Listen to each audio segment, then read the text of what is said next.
अस्सलाम वालेकुम रहमतुल्लाहि वबरकातुहू। एक सवाल है कि हजरत गैर महरम किसे कहा जाता है, यानी कि गैर महरम किसको कहते हैं और कौन कौन होते हैं।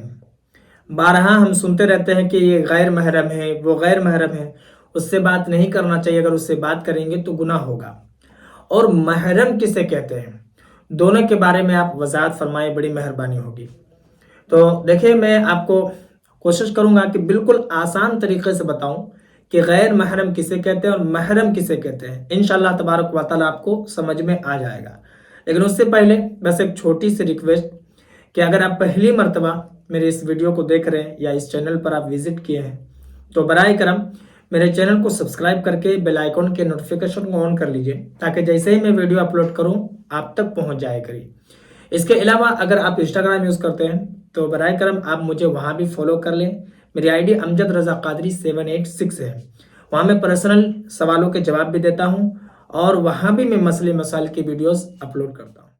अब मैं आपको बताता हूँ कि गैर महरम किसे कहते हैं और कौन कौन होते हैं। तो देखिए, गैर महरम उसे कहते हैं जिसके साथ आपका निकाह जायज़ है, ठीक है। और महरम उसे कहते हैं जिसके साथ आपका निकाह हराम है, यानी कि आपका निकाह उसके साथ हो ही नहीं सकता है। ये दो बात समझ में आ गई आपको, गैर महरम और महरम, ठीक है। अब मैं आपको बताता हूं कि महरम किसे किसे कहते हैं, जिसके साथ आपका निकाह हराम है, ठीक है। अब महरम समझ में आ जाएगा तो आपको गैर महरम भी समझ में आ जाएगा, ठीक है। अब मेरी बात को अच्छे से सुने। महरम वो लोग होते हैं जिससे निकाह हराम है, जैसे अपनी माँ, उसके साथ निकाह हराम है। अपनी खाला, उसके साथ निकाह क्या है, हराम है, ठीक है। मैं मर्द के बारे में बता रहा हूँ और इसी का उल्टा आप लड़की का कर लेंगे, औरत का कर लेंगे, ठीक है। मर्द के बारे में, जैसे मर्द का माँ के साथ निकाह हराम है, अपनी खाला के साथ निकाह हराम है, ठीक है। अपनी फूफू के साथ निकाह हराम है, अपनी भांजी के साथ निकाह हराम है। ये सारे लोग महरम में है, ठीक है। अपनी भांजी, उसी का आप अगर लड़की की तरफ करेंगे तो लड़की का जैसे मामू, ये महरम है। लड़की का बाप महरम है। अपना भाई महरम है। रजाई भाई, यानी कि जिस औरत का आपने दूध पिया है, यानी कि किसी लड़की ने किसी औरत का दूध पिया है, उसका बेटा, वो भी महरम है, ठीक है। उसके अलावा जो आपका शोहर है, यानी कि लड़की का जो शोहर है, औरत का शोहर, वो महरम है। उसके अलावा उसका भतीजा, नवासा, ये तमाम लोग क्या है, महरम है। उसका नाना, उसका अपना चचा, ये लोग क्या है कि महरम में से, इन लोगों से निकाह हराम है। अब आपको मैं समझाता हूं कि गैर महरम किसे कहते हैं। तो ये तमाम रिश्ते जो हमने आपको जुड़ाए हैं, इसके अलावा जितने रिश्ते हैं ये आपके गैर महरम हुए, यानी कि जैसे चचा जात भाई, खाला जात भाई, मामू जात भाई। इसके अलावा आपके शोहर के जो चचा है, ठीक है, आपके शोहर के जो मामू है, आपके शोहर के जो फुफ्फा है, ये सारे लोग कौन है, ये सारे लोग आपके गैर महरम है। अगर मर्द का आप जोड़ेंगे तो मर्द के जो जिससे वो निकाह करता है, यानी कि औरत का जो मामू है शोहर के लिए, वो गैर महरम है।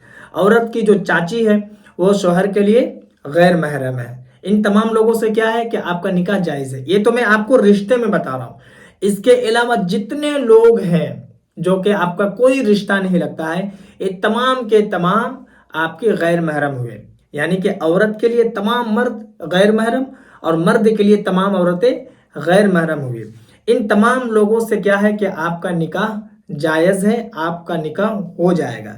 यहाँ पर एक बात और बताऊं कि पर्दा करने का जो हुक्म दिया गया है ये तमाम लोगों से दिया गया है, यानी कि आपके जितने गैर महरम हैं उन तमाम से आप पर्दा करेंगे। उन तमाम से अगर आप बातचीत करते हैं, आज के दौर हाजिर में जिसको प्यार मोहब्बत लोग कहते हैं, ये सरासर शैतानी चक्कर होता है। तो इन तमाम लोगों से अगर आप बात करते हैं, मिलते जुलते हैं, हंसी मजाक करते हैं, ये तमाम लोगों से हंसी मजाक बात करने के एवज में आपको गुनाह होगा। यहाँ पर एक बात और, बहुत सारे लोगों का ये ख्याल होता है कि जो भाभी होती है वो महरम होती है, लेकिन वो भी आपकी गैर महरम होगी। यानी कि औरतों के लिए जो उनका देवर है, उनके जो नंदोई है जिसको कहते हैं, यानी कि उनकी ननद का शोहर, वो भी गैर महरम है। इन तमाम लोगों से आप क्या करेंगे, पर्दा करेंगे, जो कि आज के दौरे हाजिर में लोग करते नहीं है, लेकिन करना चाहिए। अगर आप नहीं करते तो याद रखिए अल्लाह तबारक व तआला आपके ऊपर सख्त अजाब मुसल्लत करेगा और इसका जवाब आपको क़यामत में देना होगा कि आप क्यों नहीं करते थे। تو میں امید کرتا ہوں کہ میری بات آپ کو سمجھ میں آ گئی ہوگی. اگر آپ کے من میں کوئی اور سوال ہو یا پھر اس مسئلے کو لے کر کے یا پھر کسی بھی مسئلے کو لے کر کوئی ڈاؤٹ ہو تو آپ ہمیں کمنٹ پر ضرور بتائیں. انشاءاللہ تبارک و تعالیٰ آپ کو ضرور جواب دوں گا. اس کے علاوہ اگر اس ویڈیو کو جتنا ہو سکے برائے کرم لوگوں تک زیادہ سے زیادہ شیئر کریں تاکہ جن لوگوں کو یہ مسئلہ معلوم نہیں ہے ان تمام لوگوں کو یہ مسئلہ معلوم ہو جائے اور ہو سکے کہ گناہ سے بچنے کی کوشش کرے اور بچے.